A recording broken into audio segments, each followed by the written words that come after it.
Welcome to Azure Infinitum Podcast. This is your host, Hikaru Kazushime, also known as Reika Fuji-shima around the Azureverse. And here with me today is Rufus, our scout captain from Azure.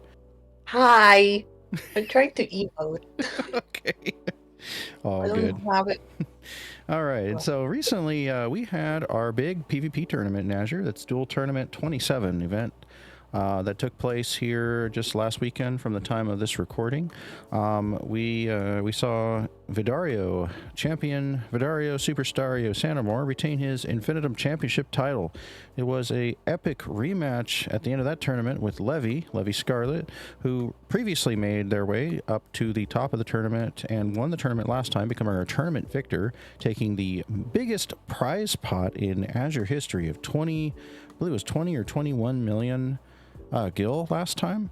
Once again, Levi took the prize pot this time for tournament 27 of, I believe it was 6 million. Yeah, 6 million.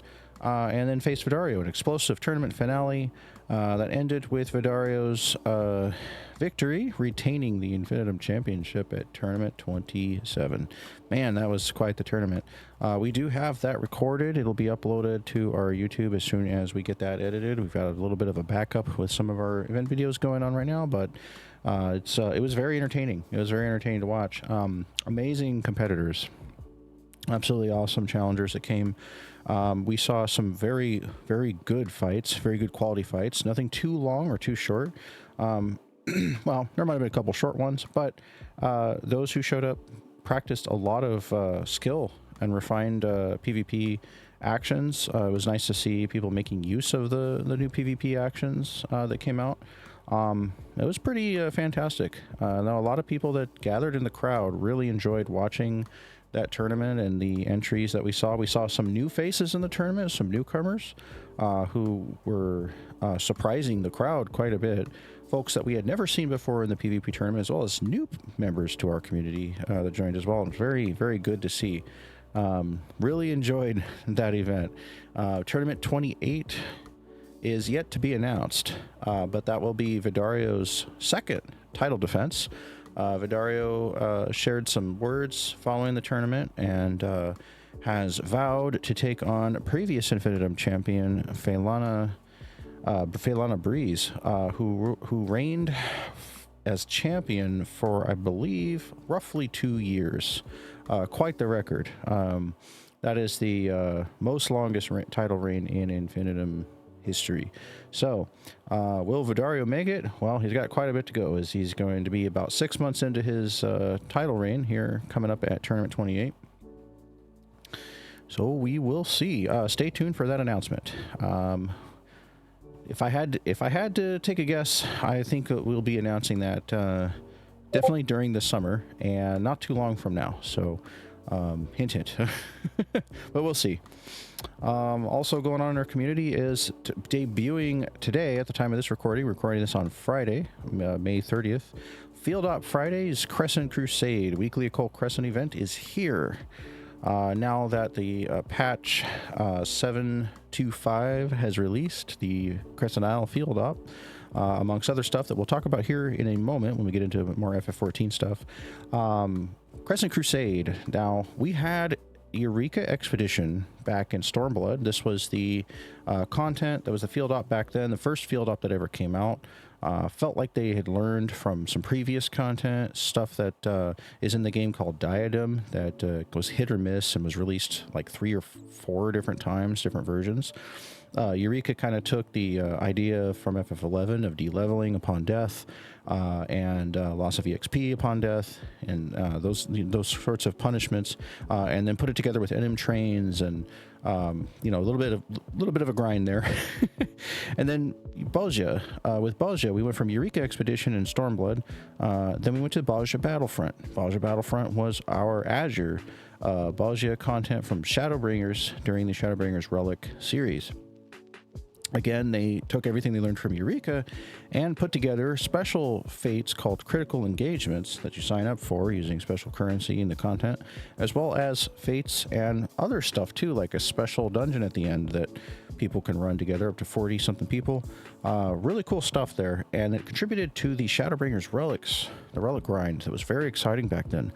Both Balja Battlefront and Eureka Expedition ran for 16 months, exactly a piece. Eureka Expedition from 2017 through 2019, and Balja Battlefront from 2020 to end of 2021. So it was something back then. A lot of good memories. Seeing a lot of people play together in those big open area battlefields and explorations. With Eureka, we had a Forbidden Island, and with Balja, we had a war zone. Now, Crescent Crusade sees Azure exploring the what is known as the Crescent Isle, or the Occult Crescent, in the Shades Triangle, a Bermuda Triangle-like place that we've talked about previously, as far as what we've been excited for a very long time now, here in patch 7.2 of Dawn Trail, and we'll get a little bit more into that when we get to the 14 stuff here a little bit later in the podcast. That's been very, very exciting. So there's got a few things to say about that. Both Rue and I have both touched a little bit on the content, spent a few hours there, and kind of got to know a bit of the island. And tonight with Crescent Crusade, when that debuts, I think by the time this podcast comes out, that event will have happened already. So we're excited tonight for the first ever official grouping for our Field Op Fridays Crescent Crusade. Also over in Star Citizen, Azure has started Frontier Fridays, led by Scout Captain and Wing Commander Marshall, also known as Kiki Mokiki in Final Fantasy XIV, and Zareveth in World of Warcraft. Marshall has sought to create the first Star Citizen event for Azure Legion, our clan in Star Citizen, which sees kind of a casual gathering of folks that want to come and hang out, fly some ships, maybe do some kind of a clan or organization. They're actually called organizations, not clans. Organization mission, something that the wing commander will decide. And last time that I was there a couple weeks ago, we did one where it's been during Invictus Week, which is a special time of year where players can get on and try out different ships for free. There's a ton of ships to try out. I believe that week is coming to a close now. But we rented something called a Hammerhead, and it was like a 7-man ship. And you gotta have the crew to be able to utilize all the features of these bigger ships. And we went out and shot down some targets and RP'd a little bit and just saw some really beautiful scenery. And I mean, the game's gorgeous. It was a good time. So Frontier Fridays, the first ever Azure Legion Star Citizen organization event, taking place on Fridays at 4 p.m. PST. I believe that's 7 EST and 6 Central. Destiny 2 events are back in rotation for Azure, with the Azure Wardens getting back into seasonal content, weekly raids and dungeons, as well as Gambit, Crucible, and Vanguard missions. These events are spread across the week on Mondays, Wednesdays, Fridays, and Sundays, with Monday rotating each week between Gambit and Crucible, Wednesdays featuring just some casual Vanguard missions, and seasonal content on Fridays, as well as the raids and dungeons being done on Sundays. In our Discord, we have some posters up for the events, which will soon be added to our event channel as well in our Discord, if they're not there by the time this is released, which detail each of these events and show kind of what content's being done throughout the week for Azure Wardens Clan. All right, with some game industry buzz, Elden Ring Night Rain is available now. The game is actually released with a day one patch. This patch addresses some performance issues, gameplay tweaks. Pretty nice of them to release that so quick. I know that when games come out and you've got some bugs coming off the bat, that's not always great, but it looks like they've addressed a lot of that. I don't really have a list of what those were. But a day one patch is definitely appreciated. Elden Ring Night Rain is a little bit different from the main Elden Ring game, featuring more co-op gameplay from what I've seen. I'm hoping that it's a great success because it looks really interesting. Glad to see that have a successful launch. Xbox Game Showcase is set for June 8th. It's been announced. Expectations are very high for details surrounding the new Perfect Dark game, Fable, State of Decay 3, and Clockwork Revolution. Following the showcase, an Outer Worlds 2 stream will be shown that's supposed to highlight some new gameplay. Now, I don't know about those listening, or you, Rue, but I was a big Perfect Dark fan growing up on the N64. That with other games like GoldenEye and Mission Impossible and some other espionage type games, Perfect Dark was very different, and I had a lot of fun with that with my friends. Same thing with Fable. Fable was another one growing up that I was kind of sad to see not have a new release for a long time, so I'm really hoping the new one's going to be good. I've kind of avoided looking at it too much, just kind of want to be surprised. I know that the new Fable, from what's been shown, has not been super stellar, but you never know. It's been in development now for so long. Anything could happen. I'm not super familiar with State of Decay 3, but Clockwork Revolution definitely looks like it's up the BioShock alley. Really interesting kind of steampunk shooter. Might be really cool. And Outer Worlds was a fantastic game. That's Obsidian, that also previously worked on Fallout New Vegas. They went and made their own shooter RPG in space, and the second one also looks pretty darn good. PS Plus lineup for June 2025 includes Destiny 2: The Final Shape. Wow, that is super generous of Bungie, given that that's the most recent expansion. That'd be like giving out Dawn Trail for free, or for subscribers, I should say. Yeah, I was gonna ask. I'm like, Yeah. why that one? Well, mean, I think, there's an expansion coming up too for Destiny that's really soon, within the next month or two. So I think it's about a month and a half away. And for them to give that out, that kind of just helps people get prepared. Maybe there's some people out there that haven't got that expansion yet within the last year, and they see the news coming out for the new one, and that's just kind of a way to help them get a little more caught up. I think that's pretty cool. all right. It's probably a strategy of theirs to get people into it. They're like, hey, here's the latest expansion, we're also coming out with another one, so check it out. It's actually a very good expansion too. Does Destiny 2 also do a story skip like 14 does, or? So the way it works is once you get past the initial first mission and you get to the tower, which is kind of like the hub that all the players need for items and stuff, it's kind of where you always go back to manage your inventory and stuff. Once you get there, you can actually go to any expansion you want to. So you don't have to play the whole game in order. It doesn't force you to play it in order. In fact, they actually, what they did was they called vaulted content, where they took content that used to be the first expansion, they took it out completely. So imagine 14, where it's you beat ARR, not even you beat ARR, you fight Ifrit, and then you get to go to any expansion you want. That's kind of how Destiny is. It's you just basically do the first thing, and you go to you can go straight into Final Shape if you wanted to.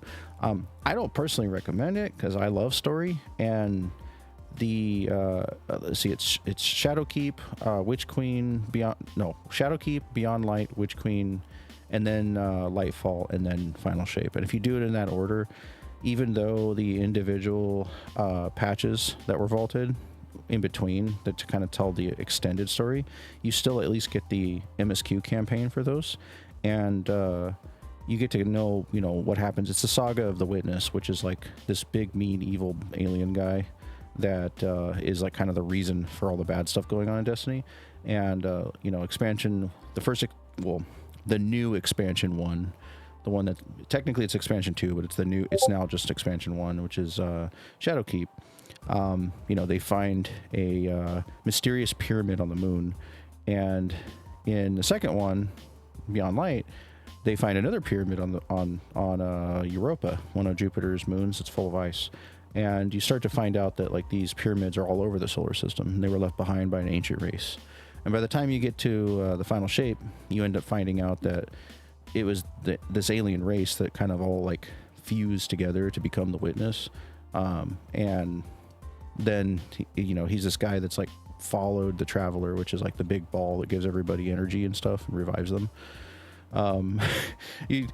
That's just the premise of the story, basically. So it's the whole saga of the Witness, and you get to learn everything from those expansions and see their stories. Each one is actually about something else. It gives you a clue to each thing each time. This pyramid, then that pyramid, and then the Witness himself, and then all these other aliens that you're defending the solar system from, and it kind of just all comes into the final shape, and then that's where everything goes down. So the new expansion, they're starting something new, and it's like if you have the other content and you have final shape, you can basically see everything that's happened up to this point.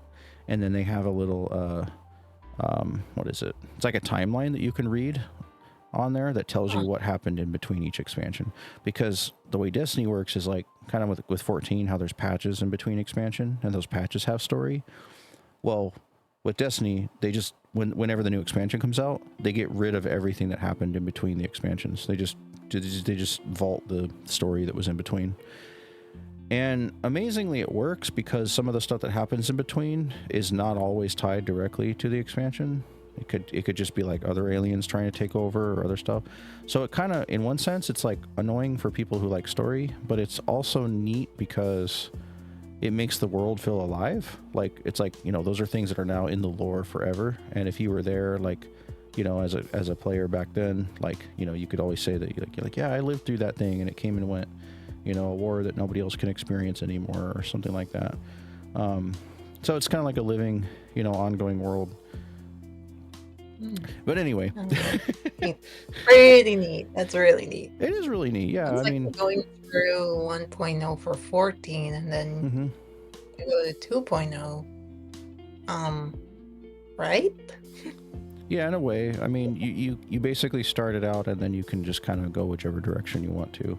I mean, I know people that have gone straight into like the third expansion because there's like a forge that you unlock that is like really helpful for forging mastercrafts and stuff. And they'll just do that and read up on what happened. It's not really a game where like the story is interesting, and if you really delve into it and play it in order, it might be really interesting for you. But it's also something where it's not like 14, where you're like, you need to know every crucial detail to get the full effect.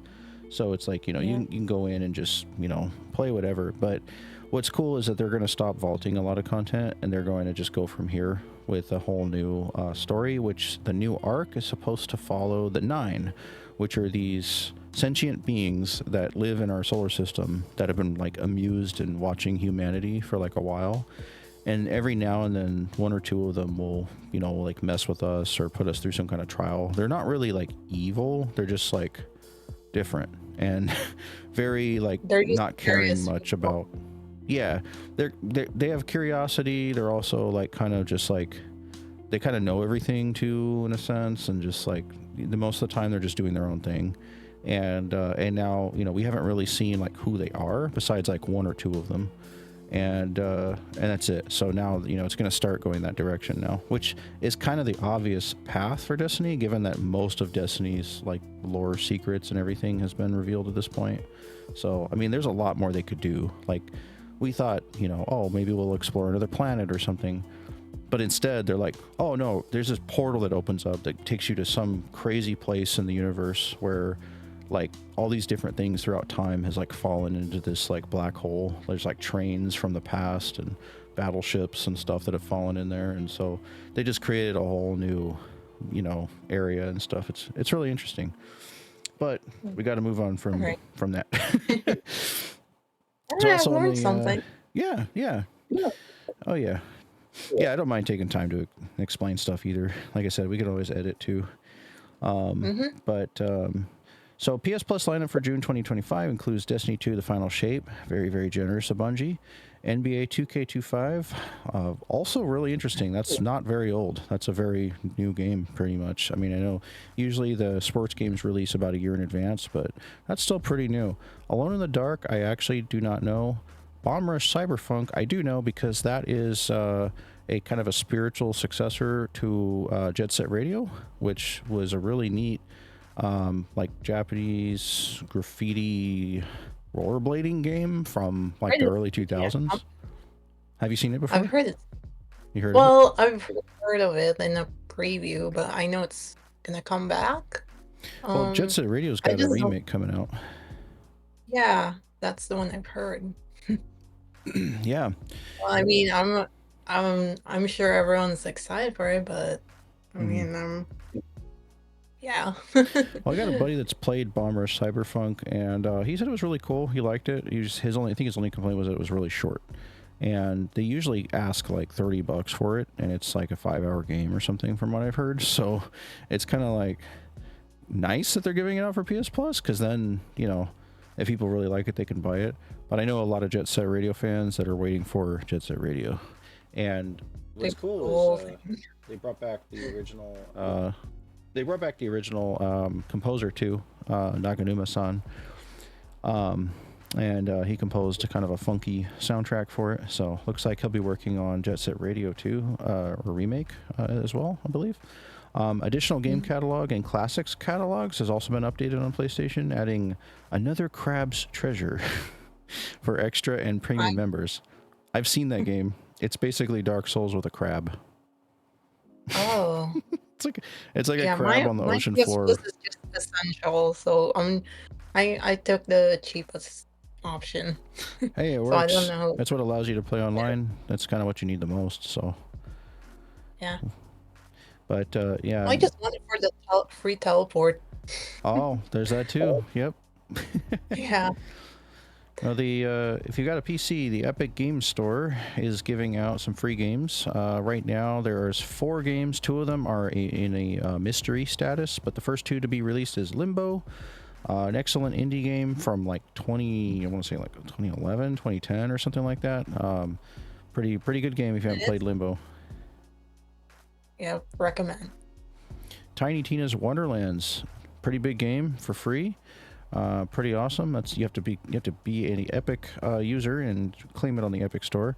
And there is 2 more mystery titles to be released for free in a few more days. I think at the time of this recording, it was 5 days.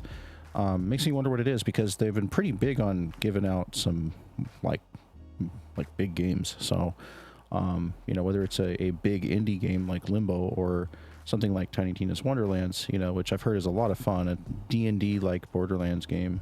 You know, I've seen a lot of people in the FC before get together and, you know, have some game nights and play that before, and it's been pretty interesting. I don't think I owned it. I'm not sure if I did or not, but I picked that up myself just to try it out. Epic Store is pretty cool. I know Steam is like the best, but it's cool to see some other stores that, you know, you have access to online that have these games that they're just kind of given out for free, and you get to keep them forever, and there's no, like, you don't have to sign up to any subscription for this. So it's just kind of nice that they give out stuff for free on the Epic. Oh, I gotta get Limbo then. I mean, I have an account in Epic Games Store, so yeah, I'll just it's free right now. Yeah. Yep.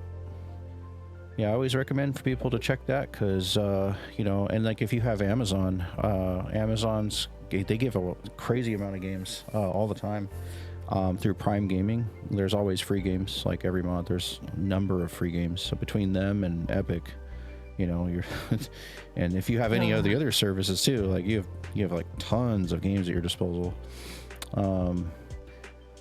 Let's see. The thing is, I can't play them though. Oh, you can't? So that I'm just getting it for like one day that I get a PC. Oh, that's what I was gonna say. Yeah, that's a great idea, because I've told people that too. I was telling them, like, if you ever plan on getting a PC, or you even have like, you know, access to a laptop or a PC that's not like able to play them, claim them anyway, because one day you might be able to. Years ago, like back when Epic Store first launched, I started doing that when I had a PC that was like kind of meh. And now I have like this massive library, and I do have the technology now, so it's like I'm glad that I started claiming them years ago. So definitely a good choice. Yeah, I mean, I can't play them right now, but you know, Yeah. one day. Yeah, never hurts to collect. All right, so we have heard that some console mods are coming to Witcher 3. We were talking about that a little bit earlier. New patch coming to the game brings in-game console mods. I remember when they started doing that with Skyrim. Cool stuff. I have not seen Witcher 3 much. I got Witcher 1 and 2 on my computer and never finished it. I've been meaning to, though. I want to. I really like the series, and I've got the first novel too, so I had planned on going through that. But that's kind of one of those series I've been saving for a long time. There's probably people listening who know me and know my tastes, and they're just like, how could you not have played that already? And I'm just like, yep, it's kind of a huge game and haven't got there yet. but Yeah. Well, we heard Apple is stepping up their gaming presence with a new app aiming to coincide with the Switch 2's release. Something that they're going to launch to increase gaming presence on Apple devices. Interesting stuff. The app was supposed to be completely dedicated to gaming with no other features, but not much details are known at the moment. So, I mean, I might have a guess as to what that is, since I own an iPhone, and it could just be like a standalone version of the Apple Arcade, since that one is I think it's not an app, but I could be wrong. But it might just be like they might turn that into a standalone app, so you could just like access it from there. Okay, that's a pretty good guess. Yeah, I'm just guessing. I could be wrong, but you know, That's a pretty good guess, though. I I don't mean, play Apple Arcade. what would be really nice is, so I haven't seen the Apple Arcade in a long time. So once I switched to Android, I never went back. But I remember having an iPhone, and I still have one around, just like because I own some games on there. But I haven't looked at it in a long time. I'm sure it's evolved since I've been on there. We're talking like back in the iPhone 4 days, so it's been a long time. Actually checking it right now. Like, so you have to go to the App Store. You have to download the games. You gotta be subscribed to Arcade for like $7 a month. So they might just like make that standalone just by itself instead of just having to go to the store, and like the hassle is maybe gone. Yeah. So yeah. Okay, I could see that. Having a standalone app for that would definitely be helpful. If they did something like Game Pass, where you could download on your phone and hook up a controller to your phone, or if you've seen those controllers that your phone like fits into, like a Razer Kishi or a Backbone, those are really nice. Having cloud streaming on there too would be really cool. Maybe even like a small sub that could give you like an additional amount of games on your Apple devices. You know, or if you have Apple TV, maybe something that could stream to that too would be interesting. Yeah. Yeah, I could see that happening. So yeah, not really a whole other details that I've been able to find on that. But it is a huge week for PS5 and PS4 releases, with over 30 titles this week alone, besides Elden Ring Night Rain, which is one of the biggest ones, if not the biggest one, including EA's F125. The F1 series is actually a lot more fun than I thought it was. I'm more of a fan of kart racers and arcade type racers, but I tried F123 not that long ago when it was out on PS Plus, and was kind of pleasantly surprised. It actually has a story mode and conversation dynamic, you know, like picking like good and evil choices. Like, it's crazy. So I'm interested to see how that story develops, since apparently that story has been developing since like, I don't know, like F116 or something like that. It's been going ever since. So it's a racing game with a story, and it's also more of a sim too. which I am usually terrible at, but fun nonetheless. Cursed Yo-Yo. I don't know what that's about, but yeah, it just reminds me of a yo-yo I had as a kid that felt like it was cursed. Pipistrello. I don't know what that is either, but that's on my note for 2 of the like higher, more popular games that came out this week. I've never even heard of those, but there's a lot. There's like 30 of these titles that came out between PS4 and PS5 this week. Speaking of a large number of releases, Xbox Game Pass, 50 classic Activision games from the 80s and 90s, such as Commando, Pitfall. Those are very, very classic. My mom actually really liked Pitfall. Partnering with Antstream Arcade to appeal to more retro fans. So that's kind of nice to see too. I also hope that besides the newer games coming out on Game Pass and besides the like arcade retro stuff they're going for, I'd really like to see something in the middle and see more of the like original Xbox and 360 games being added, because I've scrolled Game Pass before, and while there is a number of them on there, there's a lot more they could add, a lot more. And the cloud streaming, if you've got a good connection, is pretty nice. And with the Xbox 360 store shutting down last summer, there's a lot of stuff that it'd be nice to have more access to. But 50 Activision arcade games, that's definitely a place to start. Well, I say place to start, even they've been started for a long time. They've got a lot of stuff on there, but with the adding more retro stuff, definitely. And I love that kind of retro too, so that's good to see. I've always loved old school games. They're classic. You can't beat them. You can't beat them in the classics department. As far as the arcade era, Activision was very, very big for those old school arcade games. All right, well, let's talk about FF14. So with patch 7.25, we've got the Crescent Isle field up that we were talking about earlier.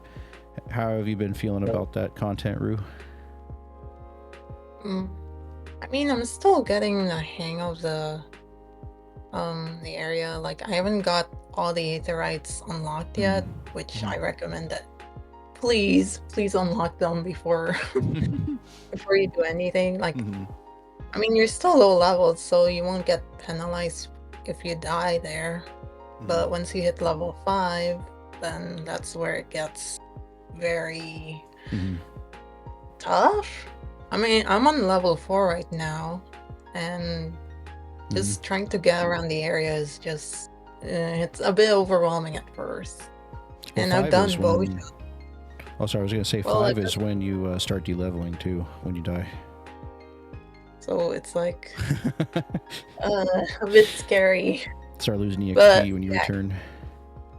But yeah, I would probably like get the aetherites unlocked first, and then try to grind some coins for the riding map next, so that your mount speed is faster, I think. Yeah. I went in there a couple hours after it came out, and we had an FC group that was running, and we did a ton of critical encounters and fates. First thing I did, just like you recommended, went around, got the aetherites right away. It does take a little bit of skill to kind of weave in and out of those mobs and hope that they don't aggro you, but it's not too bad. In some places they're really spread out, so it's not like you can't drive between them, or ride between them, and like there's some places you can go right between and not even get seen, so it's not too bad in that department. Even if you get seen, you can just kind of run away and usually survive. But unlocking them, or even if you have a friend that can help you unlock them who's higher level, is also very, very, very, very good to do, because it only takes a few critical encounters and fates that you might need a telly for to get to then get tons of stuff from. You're going to get current tomes, you're going to get the coins that are needed for things, the job EXP, because you're leveling individual phantom jobs.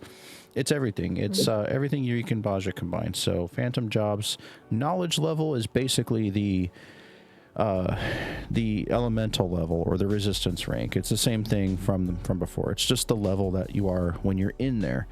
before the content launched, we were like trying to guess what the knowledge was. We're like, we have to collect knowledge. Like, is that going to be like the logos actions or something, or the resistance actions that we had? Like, it's not at all. It's just the level that you are. So getting knowledge EXP is pretty much comes from everything, I think. Correct me if I'm wrong. I don't know if that's wrong. Yeah, I think it comes from everything.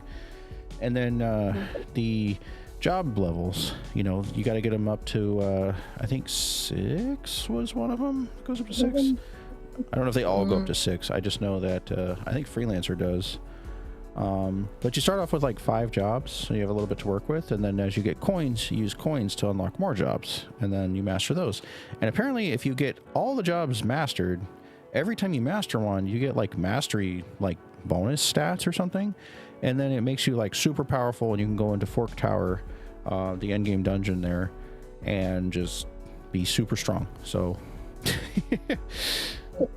so you go in, you just grind out fates and critical encounters, which they are actually really fun. Both the fates and the encounters that I've seen add some new mechanics that I've never seen before. Really cool stuff. I fought the Gill Turtle. It was a reference to the Gill Turtle from Final Fantasy V, and that Gill Turtle is like blinging. He's got like rings and like all kinds of stuff on his fingers, and then he's got all these coin mechanics that were really funny. I thought that was pretty clever, and the critical encounters have all been really fun that I've played so far. So looking forward to it. Like we said at the beginning of the podcast, we have that event now. It's our weekly event. We are considering a secondary time depending on how popular it is, and you know, we don't know, like, is this going to be content that most people are going to nuke right away and then not need as bad, or is this something where people are going to be doing this for a long time and it'll benefit coming with the FC, you know, as a group? So I know from before, it was helpful to have 2 Boja Battlefronts. Oh, well, what was it like when it was more relevant for like relic weapons for Shadowbringers? Like, we had 2 events. We had people doing Boja Battlefront, and then we had a Saturday night one. So we had the same time slot for this one, but then we did a Saturday night one. And you know, people that were on at that time that weren't on Friday benefited from it, and then folks that wanted to do more together with the FC also benefited from it. But it also lasted longer. You know, I just don't know how long this will last. Like, I don't know if people are going to just knock everything out really fast, or, you know, but we do want to try to serve different crowds that we can. We also have to have the logistics and the people who are you know, willing to regularly host it, because in Azure our hosting is pretty organized. We're not going to get into calling something an event and organizing for it and advertising for it unless we've got hands that are willing to do this on a regular basis. We try to have more than a few people, that way there's enough folks on board in case, you know, the same person can't be there each time.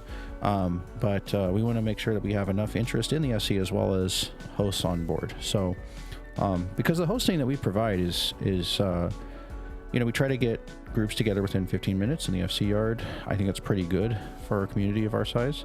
And then hosts know kind of how to handle people. They go through what we call training, which is really just several sessions of guided hosting to make sure that we know that they know what they're doing as far as being in command of a Azure party, keeping to things like our protocols and things. So that way our attendees can trust that they're in good hands no matter what's going on. And that goes into, you know, hosting anything. So, and you know that, Rue, because you're a host. Yeah, I do that with Friday night. Yeah, Friday Night Maps hosts. Yeah. So we also got a Hildebrand chapter, didn't we? I think we did. Hildebrand. I haven't done it the yet. inconceivably further Hildebrand adventures. And then there's the Mamulja Society quests, which has finally happened. So I remember years ago thinking, you know, what beast tribe do we know of that doesn't have something yet? I mean, there's the goblins, which I don't think have them, but we're getting moblin ones. I think moblins are next. But Mamulja have been around a long time, even though the Mamulja that's in Lenosha are a supposedly an expeditionary force that was sent from the New World that like never came back. And they weren't really like a traditional beast tribe as much. but we did have Mamulja in Lenosha. So now we finally have Mamulja Society Quest. I've been waiting on that a long time. I'm not a huge Mamulja fan or anything. I've just been really curious when they were going to finally do that. I mean, they're kind of relevant for the Blue Mage class, if I remember correctly. Yeah, I that too. haven't got.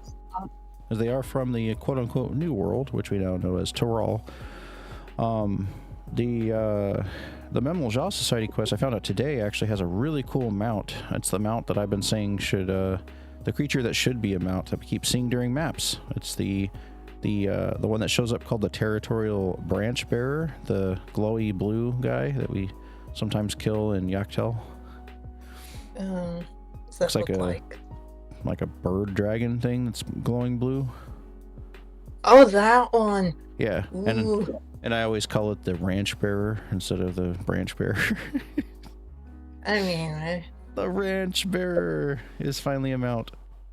Also, we got Make It Rain continuing until June 11th, alongside the Azure FC MGP buffs for our community to give it a little extra boost in that MGP. Don't forget, there is actually a quest tied to Make It Rain, which unlocks a reward, so don't forget to do that. We've still got a couple weeks for that to be up. Mamulja. Is it a gathering? Mamulja? It's a gathering. Yeah. Yeah, it is. Yeah. Just making sure. Yeah. So have you seen that FF14 mobile stuff that got released recently? No. So not yet. Apparently, so it's releasing in China first, which is a nice big test for Square to see how that goes. They actually had a test, like a beta test, not too long ago, and now it's actually having its full release in June.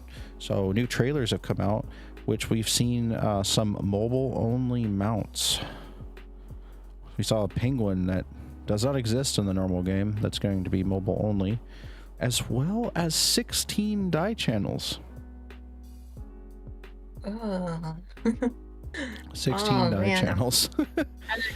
Now. They showed like the peacock glam, the big peacock jacket, and they showed like how many parts of it could individually be dyed. It was insane. But they were saying that that's mostly because that game has been coded from the ground up and does not contain the old quote unquote spaghetti code. But 16? 16, I know. Man, I have ideas, man. Why so many? I guess because they can. It's for G-Pose. Also some UI adaptations as well for mobile, and apparently FF14 mobile is appearing to focus strongly on having a streamlined story experience.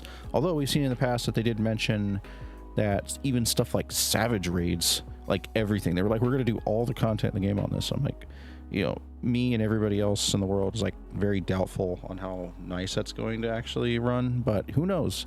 It might take off and it might actually be really easy. It's just, I don't know how well that's going to go. They're just going to put everything into this mobile game? Yeah, they're supposedly putting everything into it, but over time. So it's only ARR at first. Yeah, so it's only ARR and it's supposed to be on its own servers. So there's no need to worry about mobile people popping up in, it's something. It's quite an undertaking. Like 15 gigabytes on my phone, and that's like the whole thing. So yeah, it's going to be interesting to see how they pull this off. I can't either. Yeah. And I mean, so like the co-op for 14 on mobile, that could be like tricky because if you get DC like during duties and like raids, that might be tricky. Yeah, I don't know. I really don't know. I know that reception towards it is generally on the negative side. But we'll see what happens. It might come out and be a lot more casual than what we were expecting. And like I said, it's focusing on a streamlined story, maybe they'll find a way to get everything on there in its own way and not be because like we're also taking like our expectations of like or our ideas of like what we've seen, what our own experiences from the main game, and thinking of that as like, how are they going to do that? But if it's in its own parameters with its own way of doing things, it might work. So It could just be like a abridged version of ARR. I mean, they kind of did that. Probably, Did that with yeah. prices. I mean, we'll see. But like 16 die channels. I know, Man, 16. 16 die channels. I don't think I've ever seen a game with more than like 4. I know. Like ESO has a few, they've got a few in theirs, but 16. Yeah, that's, oh man, I got ideas. But they're all gonna be like shades of blue. Yeah, well, best color. I mean, I like red. I mean, I have a Glen that is like red, and they kind of complement with white and yellow. So, yeah. Who knows? But anyway. All right. Well, let's see. So over in Destiny 2, we've got the Rite of the Nine featuring Ghost of the Deep dungeon. That's quite a fun dungeon. You get to go really, really far underwater on, I believe, the Moon Titan, if I remember correctly. Could be wrong.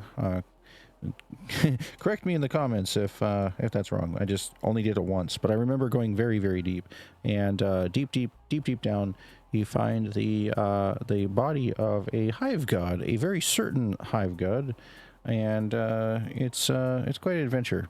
We did that with other wardens last year, I believe, and I don't think I got that recorded for YouTube, but it was a lot of fun. So that dungeon is the featured dungeon that's in the rotation for Rite of the Nine, which is kind of like a ongoing prologue to the Edge of Fate that's coming out soon. Rewards such as Adept and Holofoil legendary weapons are available, as well as exclusive shader emblems and even IRL collector's items that are in store. And the funny thing about that is with Destiny, there's stuff that they have on their shop that's unavailable to buy until you earn it in game. I think that's really neat. I don't see a lot of games that do that. You earn something in game, and then there's like it unlocks a code that just unlocks that thing from your account on their store. So that's kind of cool. Like I've actually purchased a few things that I've unlocked in the game from them. Still salty about my Guardian Games 2024 medal that never came, even though I unlocked it and paid full price for it. But that wasn't their fault. That was a shipping issue, unfortunately. D2 Legacy Collection. Now here's a fun thing. We talked about Final Shape being free on PS Plus. There's more. Legacy Collection is actually a comprehensive intro to the story all the way up through to the Final Shape, which is also free, making this a perfect time to be an entry point for new and returning players. It's good stuff. They're basically giving you all these expansions and stuff, for free. Pretty awesome for PS Plus subscribers. Trials of Osiris is actually inactive right now due to Iron Banner being active. The mode has been reworked during the Heresy patch. That's the current patch and episode that we're in right now. The last thing to come out before Edge of Fate. So simplifying passages and introducing reprised versions of the Exalted Truth and King Thistle weapons. Which, those are actually pretty nice if you can get your hand on those. Another thing in recent Destiny news is the details that came out online recently, which I found quite disturbing, but also thankful for, that the Bungie leaders were actually considering a subscription model for the game, which was strongly opposed and shut down by the devs. Pretty happy for that, because it normally costs, you can play Destiny for like mostly free. Like you can get the game for free, you download it for free, and then you can pretty much play everything for free except for the expansions, unless you get them on months like this with PS Plus, or they're always on sale too. They're heavily on sale on every device. They're always on sale. There's Humble Bundles, once or twice a year that has everything for like $30, or there's other sales that happen where the expansions are on sale on different consoles and stuff. But generally, you can play it for pretty free. But if you really want to take your Destiny experience to the next level and actually buy the premium season pass, which is to me more than a battle pass, but different than like a subscription. This is something you pretty much would pay, like they call it the annual season pass, and you pay it once a year, and you have every single season or episode or anything that has a pass to it. You get all of them all at one time for like the next year. And I really like that because I'd rather do that sometimes than pay a sub every month. I am not opposed to paying a sub every month, but with Destiny's model, it's nicer to buy that annual yearly pass and then just enjoy the game as it comes out. And then, of course, purchase whatever expansions that come out. A sub on top of that, unless they took away the annual pass, would also be kind of frustrating, in my opinion. The only game I know of off the top of my head that has a subscription model and a paid battle pass that you don't get through the subscription is actually the new Game of Thrones game that came out, which is really fun, and I really enjoy it. Game of Thrones King's Road. But I might have to save that for another episode because I got a lot to say about that one. But morale over at Bungie has been teetering off and on following layoffs and controversies around assets in their upcoming game Marathon, which has got a whole lot of drama surrounding it already. In my opinion, Marathon is an ugly game. I think the neon green and gray and white and all that stuff, and it's just the colors. That's the whole game. The whole game is just those colors over and over, with random urban environments plastered with kind of a 2 or 3 color palette throughout the whole entire thing. And the gameplay doesn't look special to me whatsoever. It kind of just looks like a mix of COD and Call of Duty and Destiny kind of fused, and it's just like was it an extraction shooter or it's a hero shooter or something like that. It's just something that doesn't feel special. It doesn't feel unique to its own, besides just being named after a game that was supposed to be the spiritual prequel to Halo. Marathon was one of the oldest FPSs that they came out with, and Halo was like the spiritual prequel to Marathon, the original Marathon. The new Marathon that Bungie's making is nothing like that, and I think even after its first announcement a couple years ago, people were like, what is this? But morale is pretty low. They got caught using some assets in their artwork that belonged to an artist that they didn't ask permission for, something like that. And I've seen a lot of those kind of conversations going on online, and they pulled back recently. They were thinking about releasing the game in the near future. All their advertising plans for this summer, they completely canceled. Took it all down, didn't release any more trailers. Looks like they're either rethinking their strategy or maybe it's on its way to being canceled. Because Destiny's a hit. Out. Yeah, it's not even out yet, but it's already, getting a lot of bad rep. And I don't remember, was there a beta? I don't remember, but I know that there's a lot of people that have had some bad things to say about the game. So if you've got a shooter and that shooter is not really popular and you're a big company like Bungie, you got to basically look at what's the problem.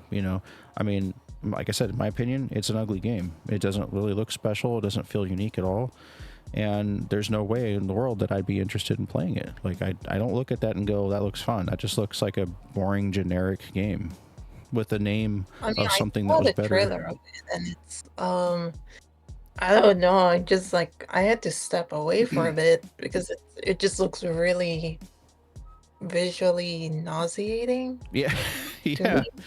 Yeah, just too much I had to step away. Yeah. Yeah, it doesn't look great.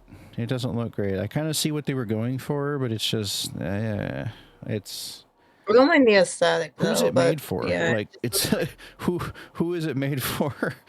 It makes me wonder, because it's not a military shooter. It's not really cyberpunk either.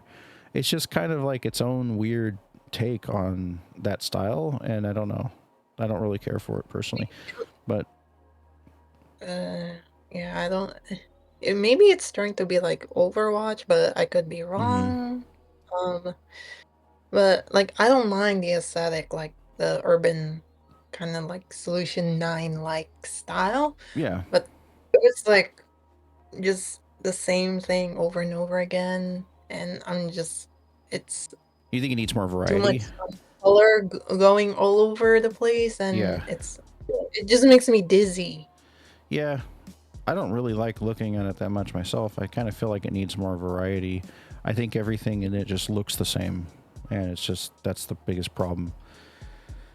But Yeah, yeah, so layoffs and everything else, and then that game not really working out so good already before launch. Bungie's not really super positive right now, but you know, there's a lot going on with Destiny, so I think Destiny's going to be the thing that probably will get them through the next year or two, and then if they just, I don't know what they're going to do with Marathon, but you know, just don't.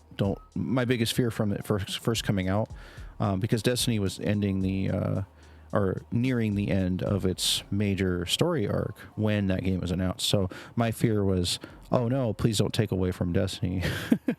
You know, I was hoping that they weren't trying to move in a direction where they could launch something new that would replace it or something, but that's not the case. And Bungie's already been open about the next 10 years of Destiny, just like the next game I wanted to talk about. That's also got a 10th anniversary and its next 10 years with a new expansion coming out soon. That's Elder Scrolls Online, which I don't believe we talked about last podcast. We did 2 podcasts ago. Well, we're now close to that new subclassing detail that we talked about a couple episodes back, coming June 2nd. That's just a couple days from now, for PC and Mac, that is. June 18th for consoles, which has been talked about by the devs. This is really interesting. You don't see this in a lot of MMOs. I saw a little bit of this in SOTOR, but the way you do it is a little different. It's taking skill lines from different classes and mixing them to make your own hybrid class. So the Templar, which is kind of like a, I guess, well, you can make your Templar anything you really want to. Your Templar could be a mage, your Templar could be a knight. They tend to have more of a knight aesthetic to them. But necromancers, usually nothing like a knight. If you want a Templar necromancer, or if you want a Dragon Knight warden, wardens are the class that usually have like a bear or a nature magic and a bear partner that rips things to shreds. And a Dragon Knight is usually a knight with dragon abilities, breathing fire and other fun flamey stuff. And you can combine them. You can have a necromancer Dragon Knight or a Templar warden too. You can have whatever you want. You could have a sorcerer knight. I mean, whatever you want to do in ESO, you can now mix those skill lines. Very interesting. wait. What's the job? I mean, job or class that has you summon a bear? That's a warden. Yeah. Oh, Warden in ESO, you get a bear that follows you around and mauls things for you while you shoot other magic. Like there's one where you just like shoot a bird out of your hand and attack people with it, and then tell the bear to go maul them. It's quite the experience. Reaper and like Yeah. I don't know. I just heard like you summon a bear. Yeah, you summon a bear to like maul everything for you. And if you want to mix that with other classes, you can now with the new subclassing thing that's coming out. So I think the idea for this was that they wanted to increase flexibility in the system without players feeling the need to reroll characters, because what a lot of people will do is they'll make a lot of alts in ESO, and they'll do, you know, it's one of those games where you can't be everything. What you can do is you can wield whatever weapons you want. Like say you're a Templar and you don't want to be a traditional sword and shield knight, you can wield a staff, a healing staff, a destruction staff, which is a magic staff, or you know, you can be a mage like knight, or you can be an archer if you want to and just wield a bow. What's nice in ESO is that you can actually equip 2 different weapon types at one time, so you can have like, you know, dual blades on one bar, and then you can hit this one button on your controller if you play on controller like me, and switch over to your like mage setup, you know, so you're basically 2 classes at once almost all the time. Well, not really 2 classes, but two weapon types at one time, and switch between them. But now it's actually class abilities, so the abilities that only a necromancer would have, you can give to something else, and vice versa. And that's gonna kind of change that feeling where you're like, oh, I wish the character I worked so hard on could play this other, skill line or whatever. Which I do have to say, when you do make another character, they allow you to have all your what they call champion points, which is like your levels past the main level 50. So once you hit level 50, it turns into your champion level, which will match everything that you wanted to that you unlocked in the whole like skill tree thing when you get to that point. So the game does encourage alts for that, but like this helps that even more because you can then just, customize your skill tree basically. Maybe not the tree itself, but like your skill line, because the skill line and the skill tree are actually two different things in ESO. But there's been a lot of discussion lately of how that works. There's been a lot of concerns from player base wondering, is it going to break the game? Like, what's going to happen? Apparently, it's very stable, and there are some trade-offs to it. It's said to be very balanced, and the freedom that the players will have to kind of customize their classes now is something that I think is bringing a lot of optimism to the game and the new expansion that it's coming in. So we're going to see kind of a whole new ESO here pretty soon where people are just going to be getting really creative with, mixing and matching their classes. So I think that's kind of cool, actually. In a game like 14, I think that would break it like badly. Yeah. But not in ESO for some reason. ESO just kind of feels like, people just kind of get together and smack things until they're dead. There is tank and DPS roles and stuff like that, but like nobody cares. When you go into a like ESO's version of roulettes, everybody just smacks stuff until it's dead. Like, the healer can run forward and basically tank, and hardly anybody cares. Like, it's not like 14 where people are really, really, really serious about the exact order that things are done in duties. So it's just like, I don't know. I see it being chaotic and fun at the same time, but we'll see. Solstice Island, which is the new region. Oh yeah, what I was gonna say. Sure. So the hybrid classes, so they're like actual jobs that you can like combine and like combine skills together. Yeah, the classes in ESO, like Templar, Necromancer, Dragon Knight, Warden, all those are actual class. Like you pick that class to play as, and then that's your class for the rest of the game. So any character that is like a Templar, for example, like my Reika in ESO that's a Templar, she can never have the abilities currently in the current game. She can never have the abilities from any of those other classes. But coming soon, you can add other classes' abilities to your main. Oh yeah, that's really gonna break the game in 14, man. Yeah. Oh, that'd be like saying, like, I'm a paladin, but I'm just going to add all the OP healing and raising from all the classes that do that, so that I'm just like a, one person army basically. That's the red meat right there. Yeah. I mean, you can res, you can cast spells, you can do melee. Yeah. You're gonna break the game. But the new expansion that's coming out for ESO is basically what they call the 2025 content pass. The content itself that's within the content pass is what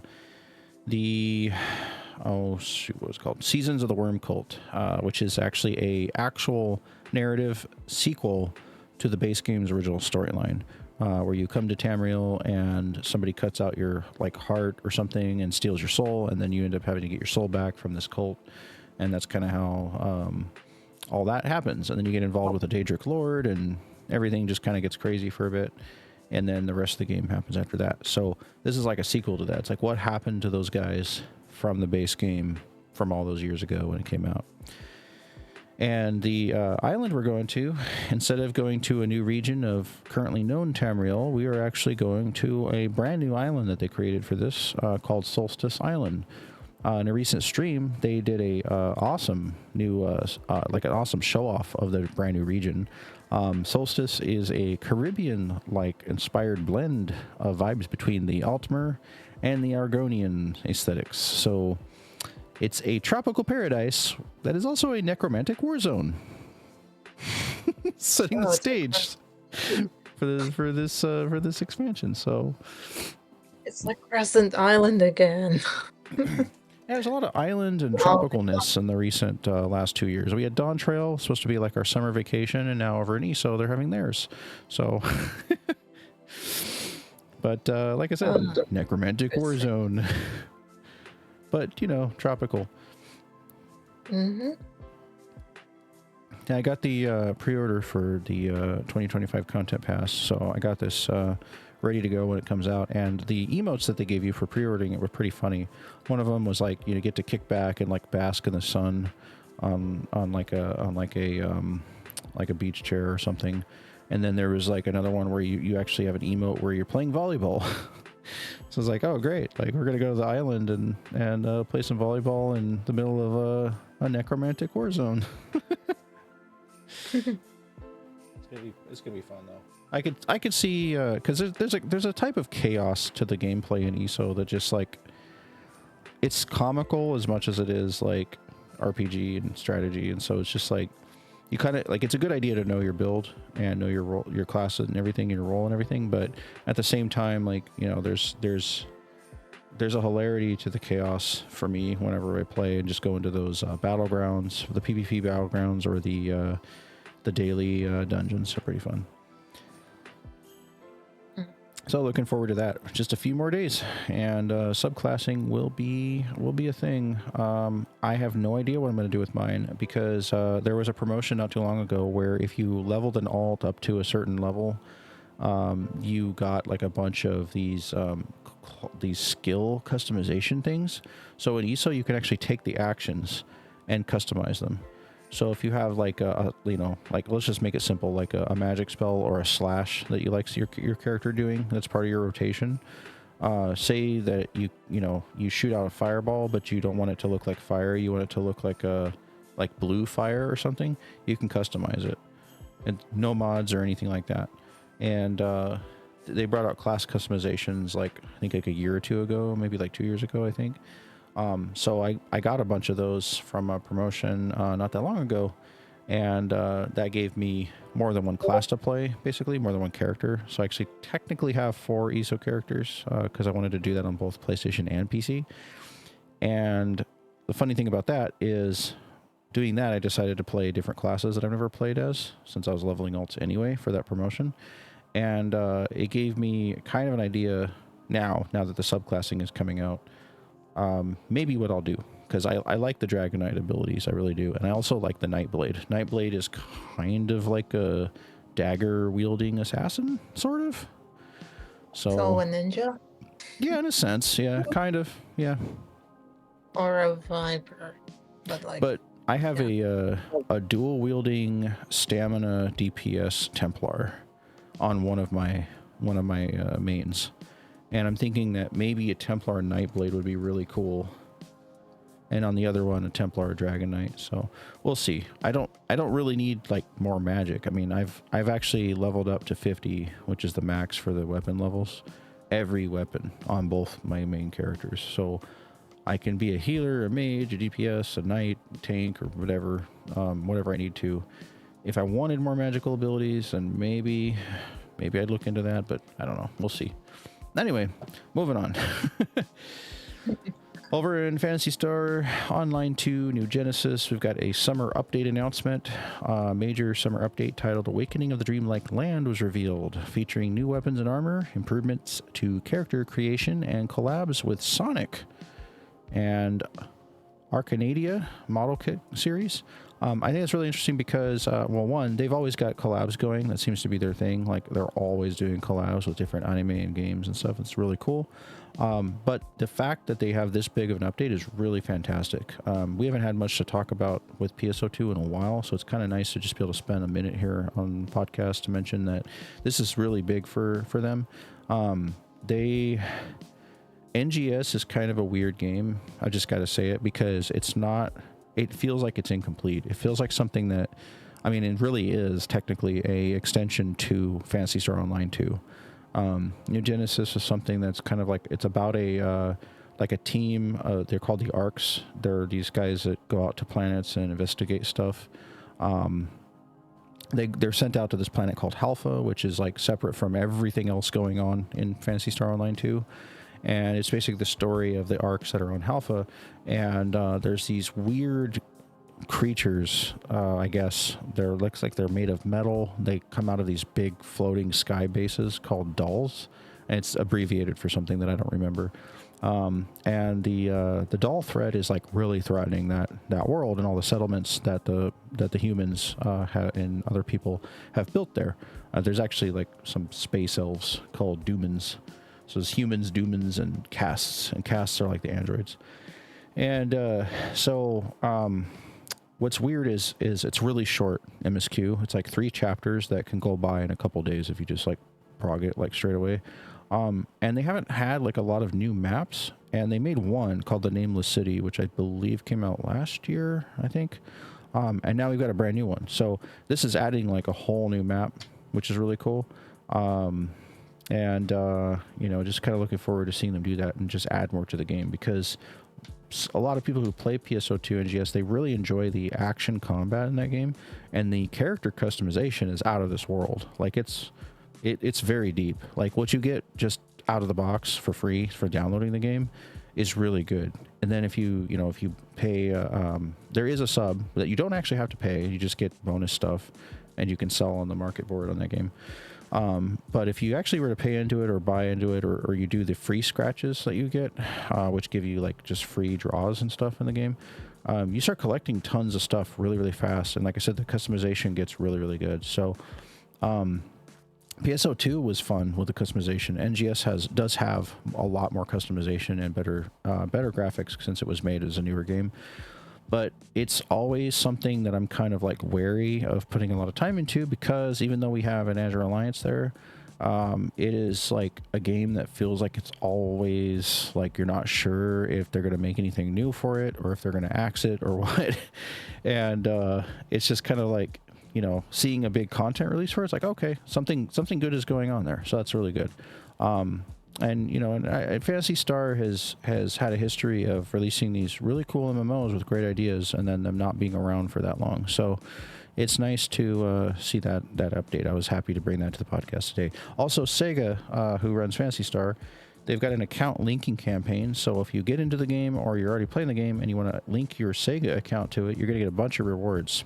Also, That Time I Got Reincarnated as a Slime is one of the upcoming collabs, which is also bringing a new urgent quest on the way. So those are a lot of fun to do.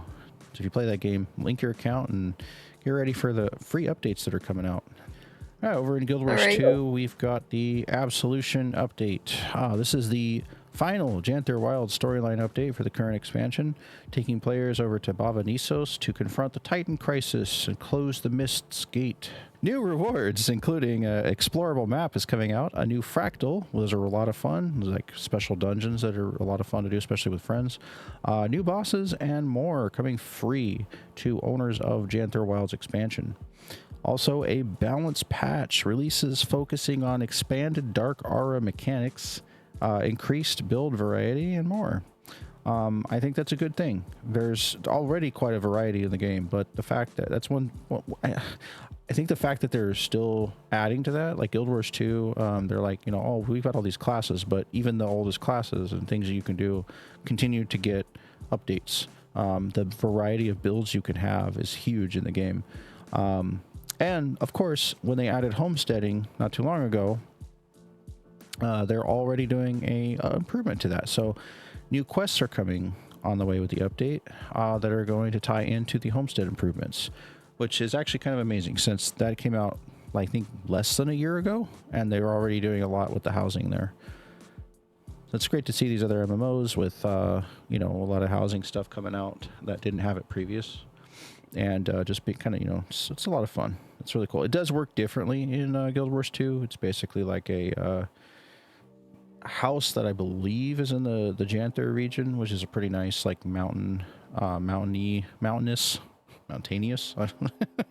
region. But it's pretty peaceful and very nice. They don't have a lot of individual words like 14, but at least it's free, right?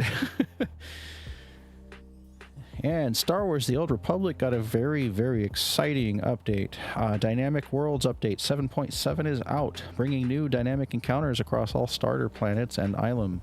A whopping 400 new character customization options, along with graphical updates to 7 playable species, and on top of that, 94 new dynamic encounter quests across 7 planets have been added, as well as the eras menu that we talked about in a previous episode that allows you to kind of see where you're at in the timeline of content, which is pretty helpful now that there's a lot of different storylines in the game. But that update 7.7, that's something that players have been looking forward to a long time. The Legacy of the Sith storyline that got its content delayed for a little bit between 7.6 and 7.7. You know, that's something else I know a lot of people have been looking forward to, since it's very good story content, starting with what was written over at BioWare and being continued by Broadsword. You know, it's really nice to see these updates coming out so often for SWTOR. I know some people think that it's a long time, but I think it's about the same pace as 14's patch, if not maybe a little faster. So they're doing a lot. They've been working on a lot of game modernization stuff, you know, updating graphics and areas and going over, you know, old areas of the game or beginning areas of the game and just making them look really beautiful.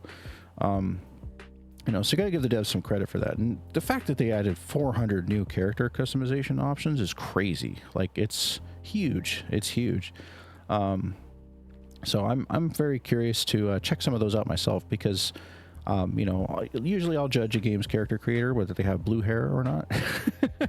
And they do in SWTOR, but you know, my Reika's got the longer hair, one of the only longer hair options that actually looks decent in my opinion. So I'm curious to see if they added any other hairstyles that are kind of similar, or something that might fit her design that's in my head a little bit better. But very, very exciting stuff. Do they have, like, okay, so what other what options do they have? I mean, In I can't SWTOR? imagine an alien with bunny ears. No, I haven't seen any bunny ears in Star Wars: The Old Republic. I don't know what all the new character customization options are. I do know that, you know, at this time, it's like certain races and their features. They have, you know, hair and different things, you know, different cosmetics and things like that, different face styles and different stances and things like that that you can pick. But I don't know the extent of what they added. I just know that they announced 400 new character customization options, and then graphics updates. Like, they actually updated the graphics of the characters too, to make them even more modern looking. So that's kind of nice. 7 species. So what 7 are of them. those 7? So there's human. I know that. Oh, it's a Obviously, bunch of and different Star Wars aliens. uh, Yeah, it's a I mean, bunch I of know. different aliens. I could Oh, look I'm up just the like, actual list here. ooh, all right. Okay, so here it is. New and expanded color palettes and graphics for species like Twi'lek, Togruta. Togruta is like what Ahsoka is. Is Cathar, Chiss, ooh, Mirielin, Sith Maria. Purebloods, and Nautilons. Oh man, Chiz, my Yeah. boy, Are you? my Are boy you? Tron. Are you? Oh, are you a Thrawn fan? Yeah, That's like awesome. I read the original one and Yeah. the newer version. Oh, that's awesome. I didn't even know you were a Star Wars fan. I'm like casual, but I know Yeah, but Thrawn. still. I like Thrawn. That's awesome. Oh my gosh. Okay, so let's talk about Thrawn for a second. Okay, I So don't know. Like, it's been a while. Okay, so that's okay. No, that's go okay. That's easy okay. I just wanted to tell a story real quick. So, Okay. when I was growing up, I've always been a Star Wars fan. I got into Star Wars when I was about 6, and it's meant a lot to me my whole life. I've played just about every game there ever was for it. I have watched everything constantly many times. Not as much as the newer stuff. The newer stuff I've seen, 1 or 2 times a piece, but all the old ones and the prequels and everything like that, just completely, watched them hundreds of times. Love it so much, read a lot of books, etc. So growing up, what I thought was awesome was my dad, my mom, they fed into my Star Wars fandom and helped me collect stuff. And what was cool was discovering what they call the extended universe books, all the books that extended from the movies on, and added a ton of lore and a ton of situations and storylines that just took Star Wars to a whole nother level in the books. And there was like a ton of those books. You know, I don't even know how many. I know it was like over 70 at least. Too many to count.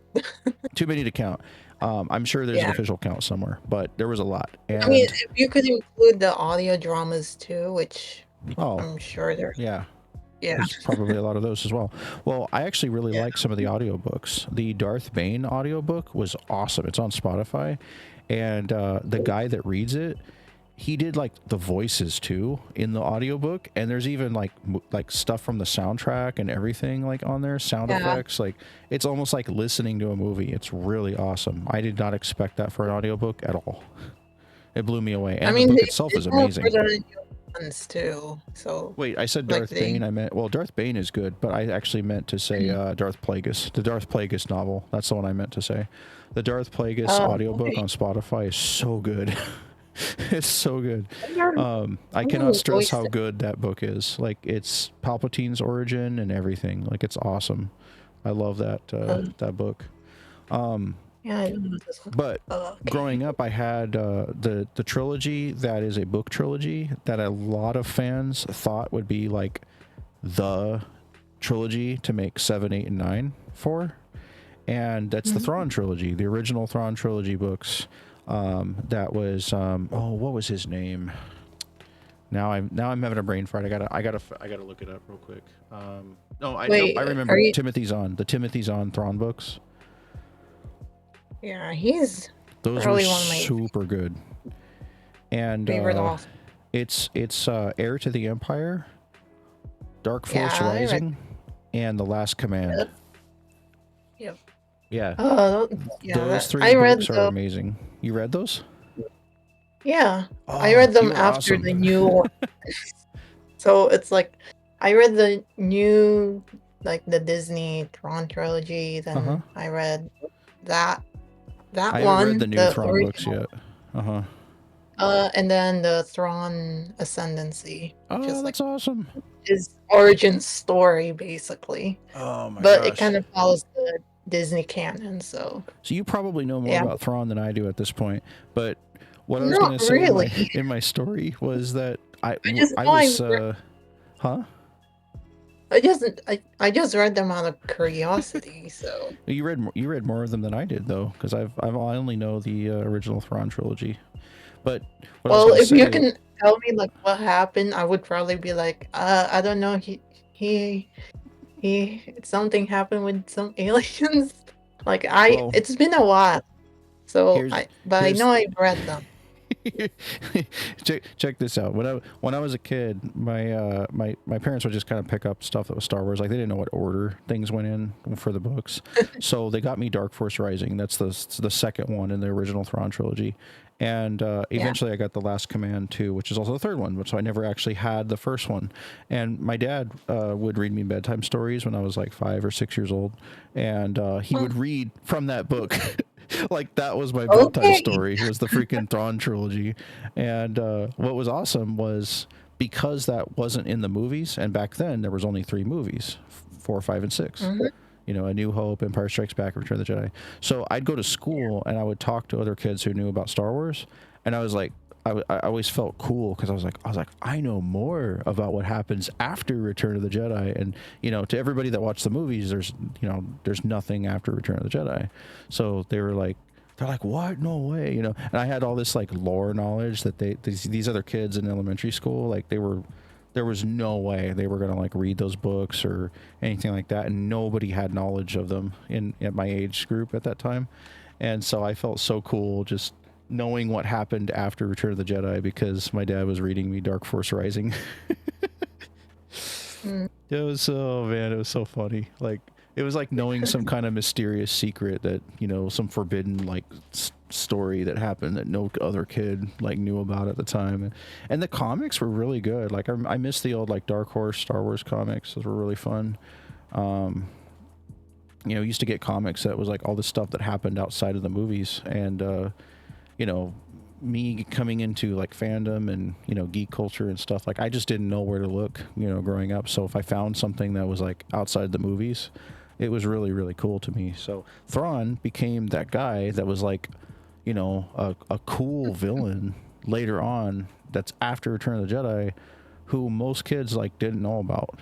And and he was blue and had red eyes, and he was like the top admiral and He everything. thinks he thinks a lot too. Oh, So I just love his character because like he's so cunning and strategic and just good at what he does. And like I could not wait to see him in Ahsoka when that came out. And I'm just like, oh yes, finally. Like I don't even care if it's like the Disney one now. Like it was still good to me. Like I still enjoyed it. So, I was telling a friend of mine that I watched Ahsoka with, and I was like, yeah, this guy right here, like he's one of the best characters in Star Wars, and he's finally in something that's not a book. mean, I have some like thoughts about how they portrayed him because Hmm. I've seen I didn't watch the series, but Hmm. I've seen like reviews on how they portrayed him. Hmm. So it's like I don't know, like the way It's a little he bit kind of different like than what I yeah, expected, but it still yeah. fits. Like it's still good. I don't know, like his strategies and how to get Ahsoka is like it's not it's kind of convoluted Hmm. maybe, but I don't know. It's just not maybe different than what I how I thought him to be.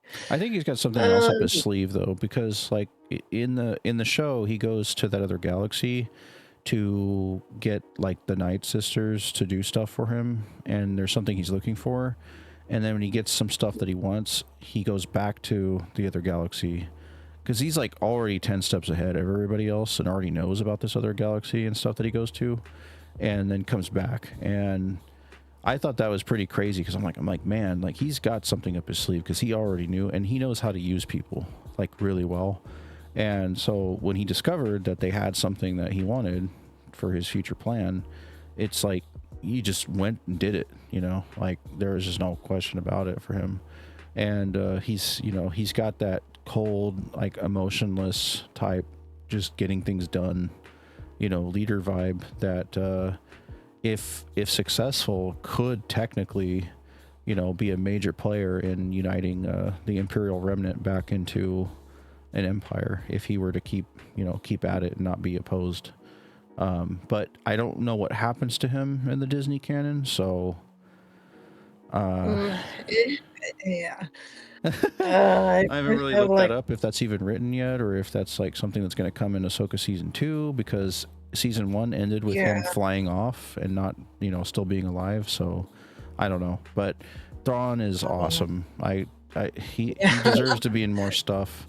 There was a game, what was it? Empire at War, the RTS for the PC, where you could I think Thrawn was in it if I remember correctly. But I yeah, never played it. it's very good. It's a very, very good game. There was also another character that's like really overlooked who was like the leader of a crime syndicate, but he was actually really cool. And his name was Tybrazon, and he ran this like massive like syndicate that opposed the Imperial Remnant at that time, which was after Return of the Jedi, which I think got rewritten into the First Order and changed like drastically because the First Order actually started out as a giant syndicate. Anyway, Oh, I thought it was like the Imperial Remnant. Like, yeah, I read most of well, a lot of some of stuff the happened over 30 years though. books, so If I you read kind of Star knew Wars about. Bloodline, Bloodline's really good. It's a newer book that's written by Claudia Gray. I read that one. You read that Oh my one? god. Yeah. Oh yeah, I love I was Bloodline. like, Yeah. I wish that's a show. Bloodline would have made a really good show, yeah. And it shows how like Leia broke away from the New Republic because they were starting to move in the same direction again, wanting a supreme chancellor, and the populace and the centrists kept fighting. And then there was the whole thing with Rin Riven and everything that was going on there. But it showed how the syndicate that Rin Riven had was like bigger than even like the Huts, the Huts, and they were funneling credits into a mystery shadow organization that ended up becoming the First Order, if I Yeah. remember correctly. So I it mean, was it like, kind of has yeah, like the politics that um they kind yeah, of showed in Andor. Like Yeah. Bloodline is basically like Andor in a way. In Yeah, just terms in of a like different the era. Yeah. yeah. Yeah. I didn't watch Andor yet. I haven't I watched like season 2 yet. I've seen season 1, which was, I don't know. I've read Everybody's reviews. like, "Oh, it's so amazing and everything," and to me, it's like, yeah, it was good, but like, it was really slow, and It's a lot a of it very felt slow. unnecessary. Yeah, that's like my criticism of that show. It's Did you slow, see season slow. 1? Yeah. You saw yeah. See, that's the thing. That's the thing. Is it was just like, I mean, like, okay, and the funny thing is, it's like the guy himself, Andor, like, he's not really, like, they're trying to make him a hero that's interesting, and he's never been interesting to me. He's just some guy that was part of the mission that Jyn Erso was on in Rogue One, and then he died, and that's it. Like, why do we need to know everything that happened prior? You know who I do like from what I do like about the Andor show? I like seeing the ISB. I enjoy, you know, any Imperial stuff is always really fun to watch. ISB are like they're like the Turks, man. They're like the Empire's Turks to Oh, me. from Final Fantasy VII, yeah, and the the the Imperials are just gangster all the time, and you know, you got that guy that's he was like the almost like a necromancer from Game of Thrones who's in it, and he's like one of the leaders. And then Andor season 2 actually has Krennic, director Krennic is in it, which, like I said, I haven't seen yet, but that ISB's fun to, yeah, Krennic's in it. Krennic is. I thought he's an architect, like he was overseeing. I'm not sure why he's wearing white, so I just thought that. Yeah, I don't know. he's not an ISB guy, but he comes in to play during the during season 2 of Andor, because it's leading up to the creation of the Death Star, and Yeah. yeah. But anyway, I like Craig. He's cool. yeah, he was all right. I mean, he's always like stressed out, it seems like, but I mean, to what be is fair, fun if your boss is Darth Vader, I'd probably be scared too. yeah, exactly. What is fun a lot about Andor, though, is is seeing some stuff come together. Like Mon Mothma never had, you know, a storyline. She never had much except for what was in comics and things like that, you know. So seeing her storyline come together, that was more interesting to me than Andor himself. I mean, they could have just made the Mon Mothma show, like, and just cut all the Andor stuff, you know. And then the other guy, I forgot his name, Luthen, I think it was. He's the guy he's cool. He is really freaking cool. That guy is cool. I love that guy. He's my favorite character. I think everyone agrees that he's probably a really cool, interesting character. Like he is has awesome. his, like, yeah, complex viewpoints on everything. Well, plus he gives like the best speech too in the whole series. When he's down below at the elevator where he meets with the guy that's betraying the Empire. Oh, and he talks about the he fights every day for a sunrise that he'll never see. Like that whole speech, that was really really powerful. Really enjoyed that. So between Luthen and Mon Mothma, like, they could have just cut out Andor himself. Cassian could just be, you know, like, we don't need to like watch him or the stupid like revolution from his town or whatever. Like, that was boring to me.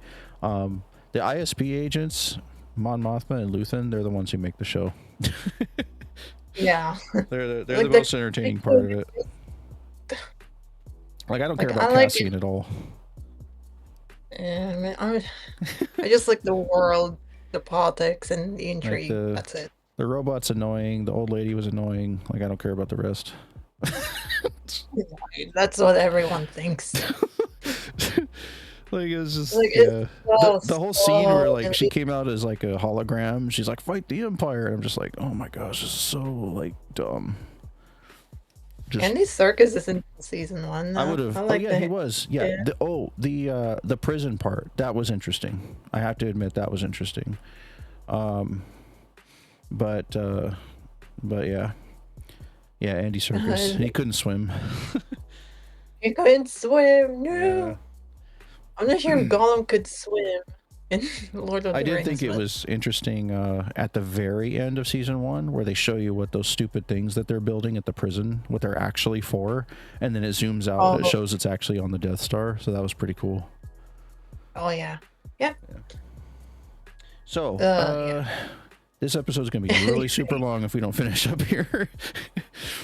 Well, I just No, I kind of know we like, get to talking. I like to talking too. Yeah, I like to talk too. if it's stuff I like, I would be like, oh man, Hey, you know what though? Maybe finally. I'll include some of our Andor talk in it. That way, we get a little bonus Andor section.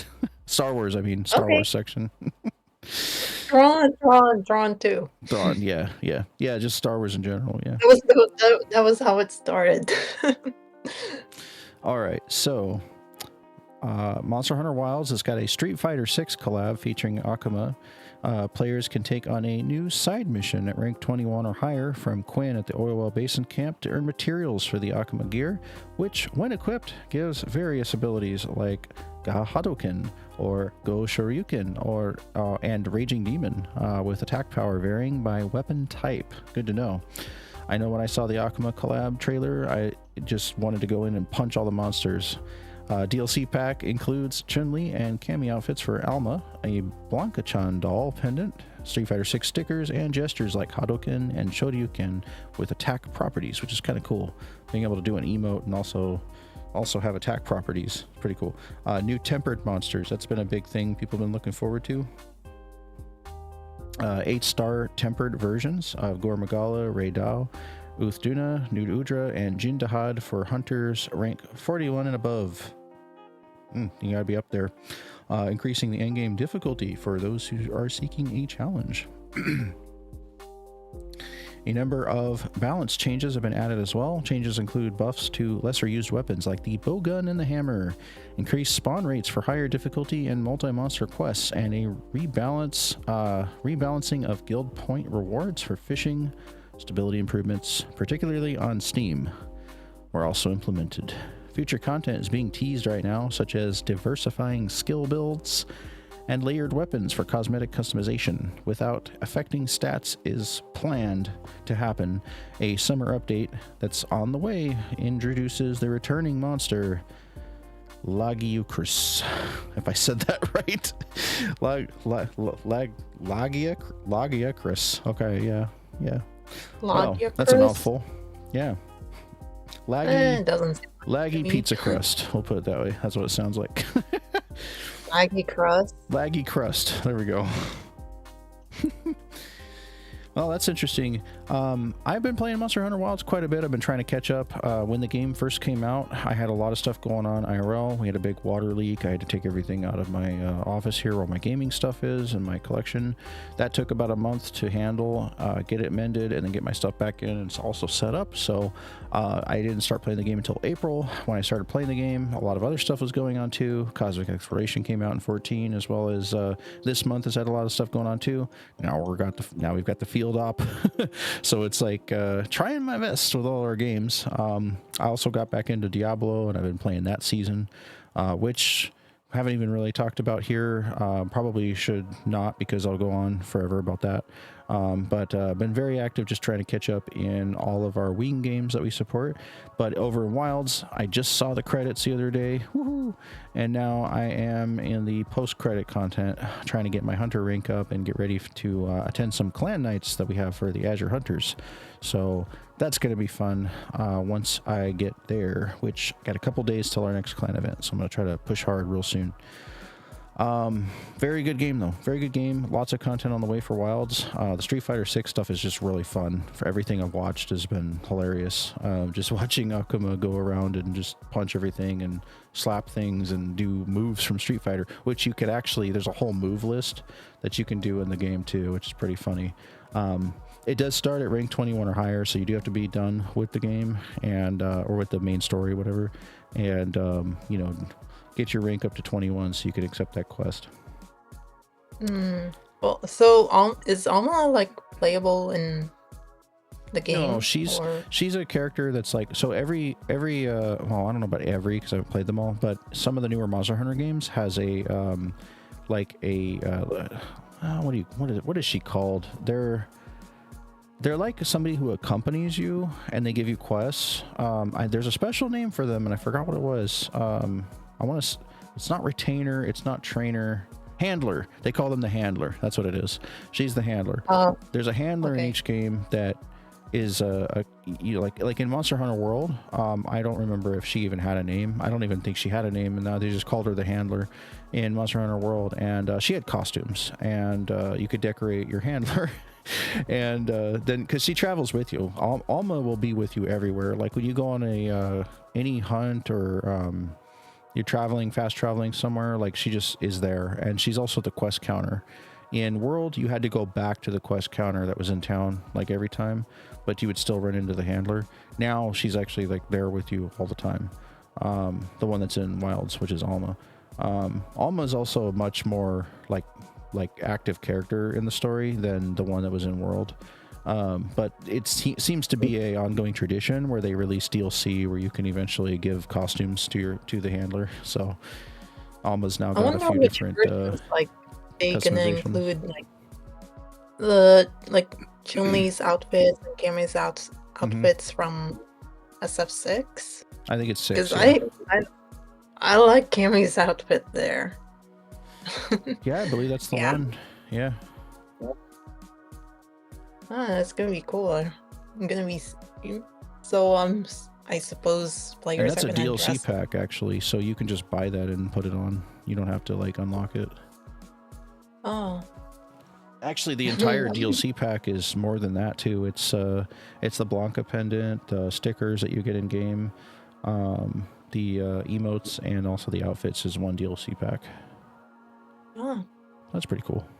Do you play Wilds, Rue? Nah. No? Oh, okay. I'm already playing Ever Crisis, and that's a grindy game. And then so is this one. And I might consider playing Clarobscure Expedition 33. Oh, 33. When it goes on sale. Like I saw a playthrough and I kind of knew the story, but when it goes on sale, I'll buy it and experience it myself. I love the music. I've got it downloaded on my laptop and I haven't touched it yet, but I've got it there for whenever I check it out. Yeah, I'm not buying this game on full price. Expensive. Well, if you subscribe to Game Pass, it's on there. I don't have an Xbox. And my PC can't run it. Well, I mean, the MacBook can't even run it, so nope. Gotcha. I'll just wait till it goes on sale, honestly. Well, over in World of Warcraft, they have a pretty big update recently. The horrific visions. Horrific visions. That's a returning piece of content, actually, that was really popular some years back.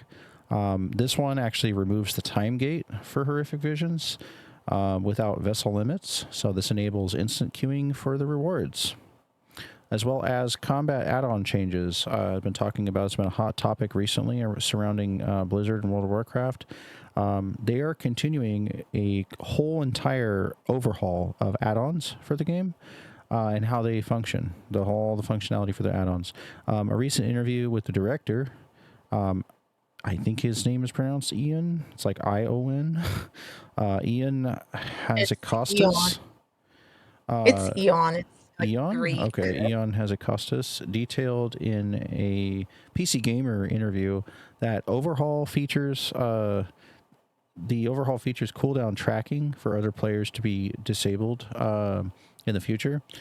This will supposedly reduce reliance on add-ons like weak auras, which is something that people are using to track that. This aims to make WoW a bit more accessible without requiring external tools that people have been kind of seeking for a while now. Players are kind of mixed on that because I think that's a mod that they enjoy using. I don't really feel like that's necessary, but I mean, teach their own.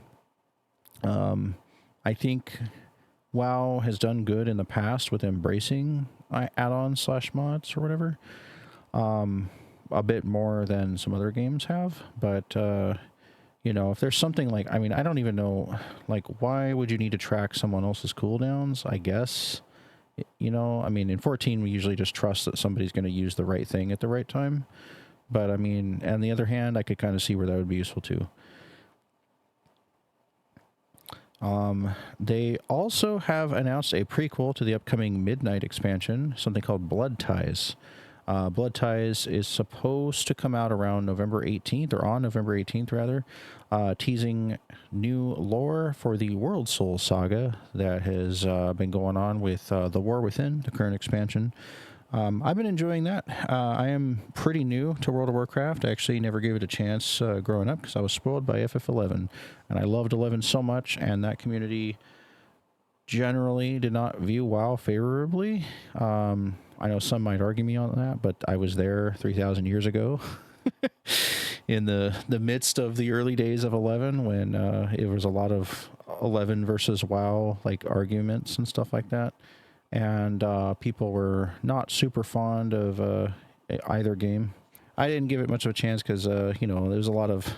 I was 15 at the time when I started 11, you know, and I played for a number of years, and there's just the way people were, especially like during the Xbox versus PlayStation years, which people still do a lot of that, you know, and it's just like, now I just kind of like love all games, and you know, I wanted to give it a chance. It's a legendary MMO, and you know, I never actually tried playing it before, so I've been enjoying my time with it. The game really feels different than when I first looked into it years ago, which I didn't play it, but I looked at it.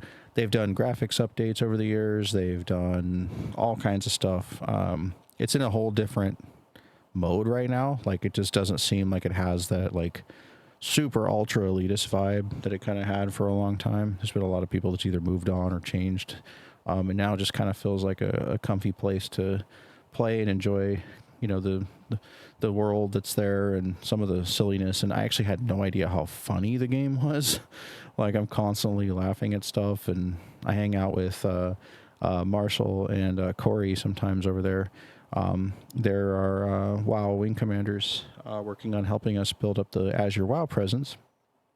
And, you know, we just have a really good time. And most of the time I'm laughing so hard I'm having like asthma attacks because there's some stuff that's just so funny over there. So, you know, I've been enjoying the new War Within expansion. It's been pretty cool.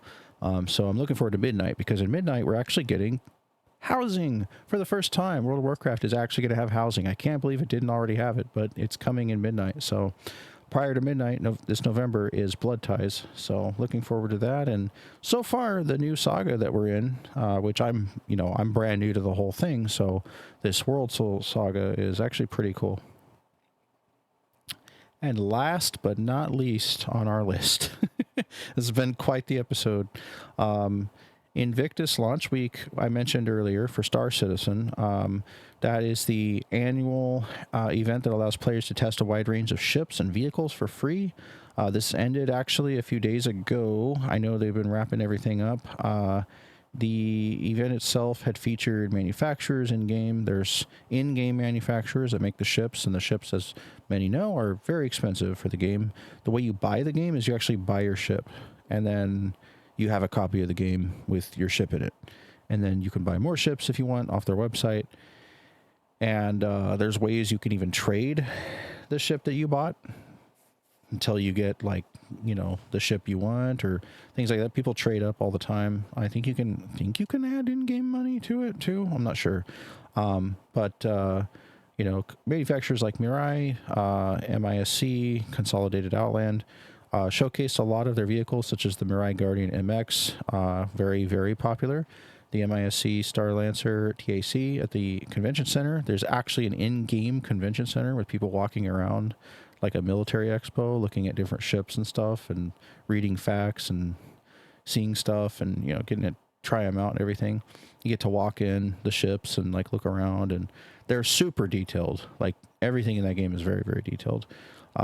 There's a fictional in-game narrative about a UEEN ship hijacked by frontier fighters.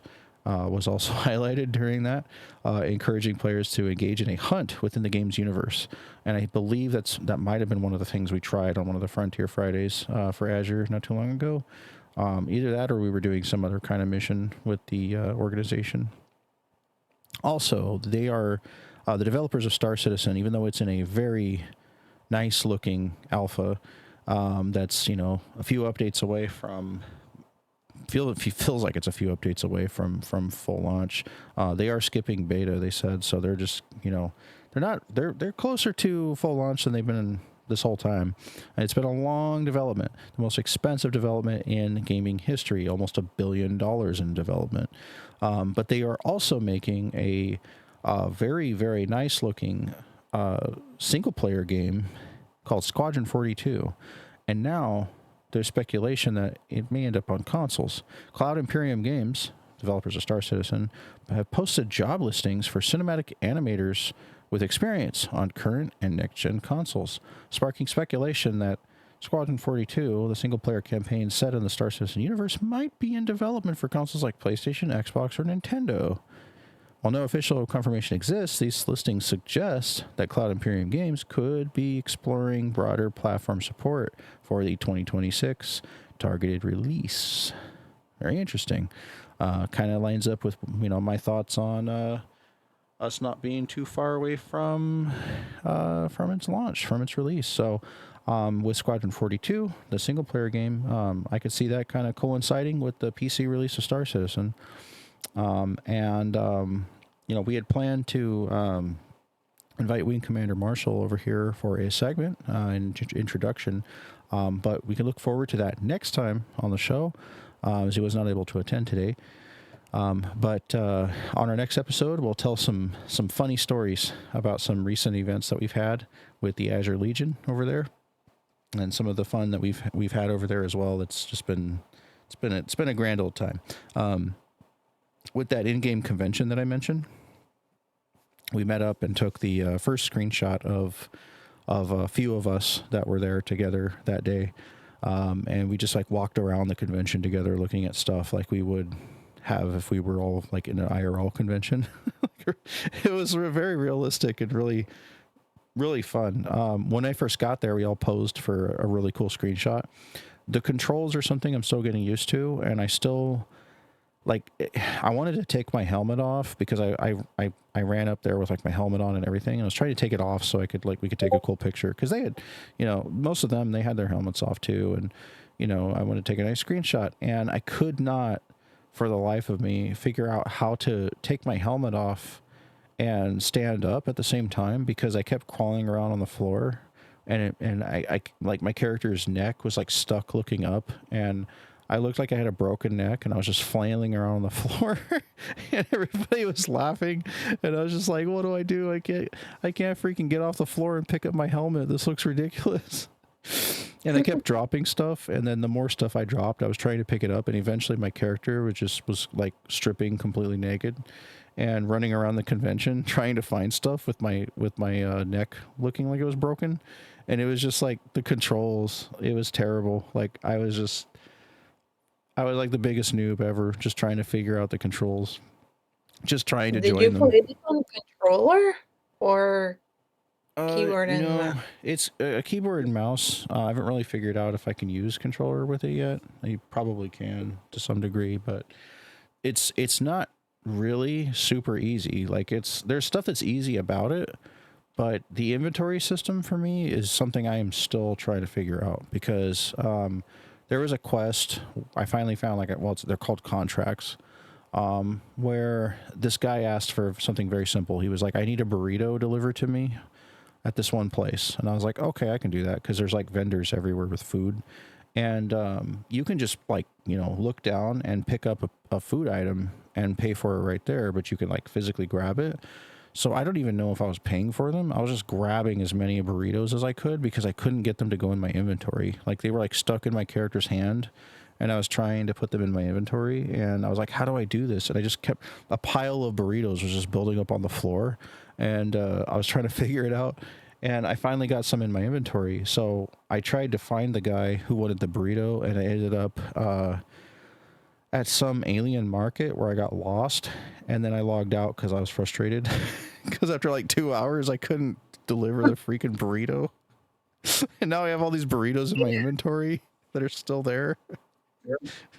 You want everything. Oh my god, that's actually pretty funny. Yeah, it's pretty funny. But that's what happens in Star Citizen is we hang out and we will try different things, and it's all, like I said, it's also in testing, so not all the features are there yet. The clan features are all on the website only, and we just all have to be in Discord and agree like where to meet up and what we're gonna do, and each one of us that's played together so far, like not all of us has had a chance to see what some of the ships are like when you have a full crew. So now, some of these ships we've flown like individually, which you just can't like use all the weapon systems or other stuff that they have on them that you need other people for. But they've got like these huge ships where, a whole clan can, like some of the ships in the game cost like $1,000 IRL.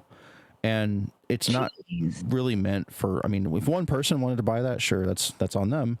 But it's more meant for like a guild to like go in together on. Because like if everybody paid like, say there's like 50 people in a guild and they all put like $10 in, or $20 in or whatever, then that'd be achievable. Then the whole guild would have a giant ship they could fly together.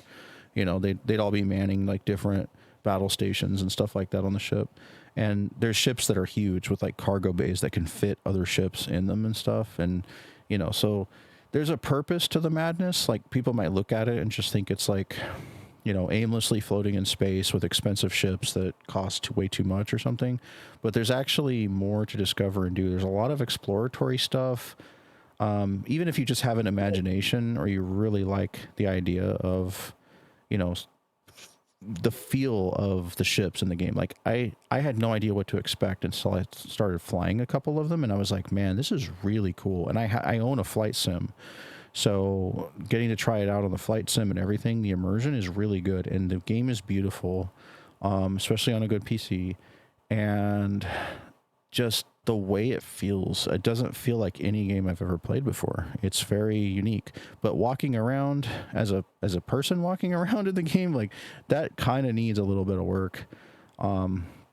It's very confusing and there's a lot of controls. So it's fun to fly the ships, definitely. Like you go to a hangar, you have to order your ship to be like delivered to that hangar. So it's like inside of some like underground storage or something, and then it comes out on a landing pad, and then you get in your ship, and what's funny is you literally have to do everything. Like you have to open the hatch, you have to close the hatch, then you've got to turn the ship on, then you've got to you got to request access from like the people to be able to leave the hangar, and then they give you access, and then the doors open to the hangar, and then you've got to activate your engines, and you've got to activate your shields, and like everything has to be like manual. Like it's very realistic. Yeah, it's not just like hop in the ship with A and then hold down A to fly. It's nothing like that. Like you really have to have everything key bound, and you've got to know where everything is. And there's actual computers in the game on your HUD, like in front of you on the ship's like dashboard and stuff. And you zoom in and you actually select stuff with your mouse on those computers.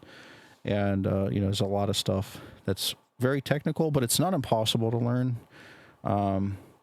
But your first few test flights, can go very wrong. I mean, I've gotten to the point where I was in the atmosphere and was about to do a quantum jump, which isn't like, it's not really light speed. It kind of feels like it when it's at a far distance, but when it's a more near distance, it's just a quick jump. A gap closer. It's like a gap. Yeah, exactly. Closer, yeah, like there's a space station that's orbiting the planet, and if you're in the atmosphere, you can quantum jump from the atmosphere to the station. So that's not very far. That's just from like the sky to the space station. And that's pretty easy. But there's some controls where like I accidentally hit the power button for my ship, and my ship turned off. And if a ship turns off in orbit, it starts spinning. So I got into a rotation where I was spinning, and I couldn't get it to stop spinning. It took forever to get it to stop, and it was actually making me like motion sick and everything. And so my initial experiences with it has been interesting, very interesting. Like the burrito thing, and then crawling around on the convention floor trying to pick up my helmet and accidentally like taking all my clothes off, and then trying to crawl over to each box and pick them up, because when you take something off, it goes into a box. and you have to pick the box up and put it back in your inventory or something. And I could not figure out how to do that for the life of me. So I just went to the convention and and everybody was there ready to pose. Like they were all in a group pose waiting for me. And I got there. I was the last one to get there. And then I just made a fool of myself. It was hilarious. It was really funny though. But Azure memory right there. Yeah. Yeah, we've already made a few of those, in our Azure Legion organization, and Star Citizen is less than a month old, so it's like really looking forward to it. Marshall's already writing some RP for it, and it's just really fun. It's a fun place to do something that's different, and we've got a meetup today actually in about an hour and a half from now, so. Who knows what kind of shenanigans are going to happen, but I can't attend it for very long because I got to get ready for Field Op in 14, but I'll be there for like a little bit. So anyway, I'll probably like show up like with Field Op. I mean, you gonna come? 5 p.m. is kind of early for me, and then I have to do maps later. So Oh yeah, it's yeah. I'll try showing up for Field Op, but hopefully there's like another schedule for it. Mm-hmm. For like, yeah. Well, It's just a little we'll too see. early. We gotta kind of do a couple to kind of see how people feel about it and who might still want to do it, who couldn't make it on the Friday time, and we'll figure it out. Like I said, it also takes hosts too, so I think after this first one, we'll see how it goes because we've never run this as an event yet for this particular Field Op. So we don't want to like schedule anything else until we know how it works as an event. We do know that we're going to do critical encounters and fates, but we want to see how well that goes as an actual event group. So once we kind of get that down, we'll see about an additional time or whatnot. But that is all the time that we have today for Azure Infinitum podcast. Was there anything else you wanted to say, Rue? There's really nothing much going on in Ever Crisis right now, but I know for July there's the Dragon Quest crossover event. Oh, okay. Yeah, that's really it, to be honest. Okay. Well, thank you for joining me on this episode. It was a lot of fun chatting. You're welcome. We had good times, good Star Wars chat, and chat about everything else. It was fun. It was very fun. There's a lot of great stuff going on in our games and in games in general, in video game world. This has been a good episode. It's been a good episode overall. All right. Thank you for listening to Azure Infinitum Podcast. We'll see you on the next episode.